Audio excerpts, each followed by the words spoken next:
গভীর ঝলনা। এক এক সময় এক এক রকমের মানে স্টেটমেন্টের মিল পাওয়া যাচ্ছে না, এই বিষয়েও কি বলতে চাই?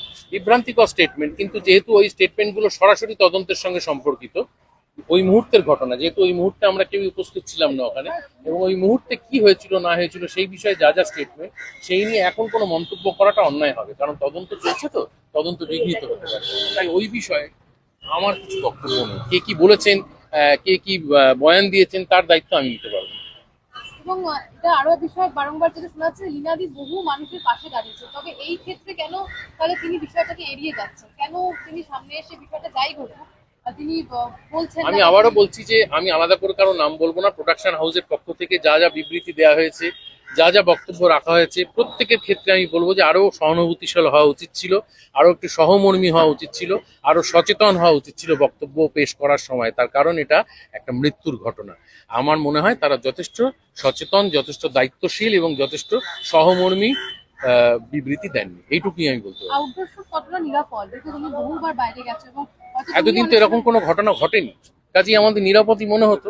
আমাদের বাংলা ফিল্মের ইতিহাসে কি আদৌ ঘটেছে এরকম কোনো ঘটনা? আমার জানা নেই। বহু বছর আগে কেয়া চক্রবর্তীর একটা ঘটনা ঘটেছিল, গঙ্গায় তিনি ডুবে মারা গিয়েছিলেন শুটিং করতে করতে, কিন্তু তারপরে তো এই ধরনের কোনো ঘটনা ঘটেনি। তাই আমি কি করে বলবো বলো যে বিপজ্জনক আমাদের আউটডোর শুটিং করা? এটা বলতে পারছি না, কিন্তু আজকের পরে তো সমস্ত হিসেব গুলিয়ে গেল। দাদা, এই নিয়মাবলী যদি নতুন তৈরিও হয়, তারপরেও কি তোমার মনে হচ্ছে যে সঠিকভাবে ব্যবস্থা নেওয়া হবে? উচিত তো হওয়া, তার কারণ এতে আর্টিস্ট ফোরাম রয়েছেন, ফেডারেশন রয়েছে, সমস্ত গিল্ড একসাথে মিলেমিশে এতগুলো মাথা মিলে তৈরি করছে, হওয়া তো উচিত। উচিত এইটুকু আমি বলতে পারি। হবে কি হবে না তুমিও জানো না, আমিও জানি না, কিন্তু হওয়াটা উচিত। Better late than never. এরকম একটা এসওপি যে তৈরি হচ্ছে, এটা খুব ইম্পর্টেন্ট আমার তুমি মনে তো হয়। বম্বেতেও কাজ করেছো, বম্বেতে যেসব ব্যবস্থার মধ্যে তুমি কাজ করেছো তুলনামূলকভাবে তার অনেক মধ্যে অনেক অনেকটা অর্গানাইজ, যেহেতু ওদের ওখানে রিসোর্সেস অনেক বেশি, সমস্তটাই অনেক বেশি অর্গানাইজ। আমাদের এখানে যদি 4 জন অভিনেতার জন্য একটা মেকআপ ভ্যান দেওয়া হয়, ওখানে একজন অভিনেতা একটা মেকআপ ভ্যান ইউজ করে। মানে বুঝতে পারছো, পুরো পরিকাঠামোটাই অনেক বড়, ফলে ওখানে ডেফিনেটলি সুরক্ষা ব্যবস্থা অনেক বেশি হবে, স্বাভাবিক। টালিগঞ্জে তো বারবার বাজেটের কথা বলা হয়।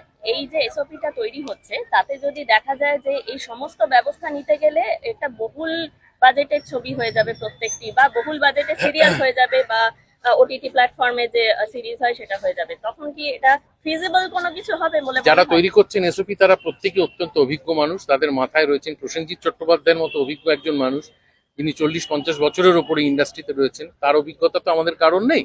তিনি রয়েছেন, আরো বড় বড় মাথারা রয়েছে যারা এসওপিটা তৈরি করছে। ডেফিনেটলি তারা আর্থিক বিষয়টা ভেবেই এসওপিটা তৈরি করবেন বলে আমার বিশ্বাস।